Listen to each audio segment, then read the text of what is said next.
This lemon blueberry bread recipe is one of my greatest food weaknesses. See, even though it's considered bread, with that lemony sugar glaze on top, it's almost like a cake.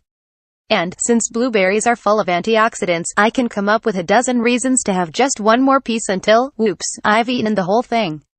Single quote. Fortunately, this recipe freezes well, so now I make it in smaller pans and stash the extras to help me resist temptation. Those smaller loaves make great gifts, too.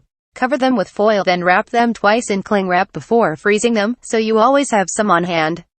When you want to take a welcome gift to a new neighbor, send a thank you to your child's teacher, or just brighten someone's day, all you have to do is unwrap and defrost them. Single quote. You can make this recipe with all-purpose flour instead of whole wheat if you prefer. You won't need to change any of the ingredients. If you do make the recipe with whole wheat, as I did, please don't substitute ingredients, like swapping applesauce for the butter, etc. The butter, baking soda, and regular milk all work to lighten the whole wheat flour, so the loaf comes out moist and delicate.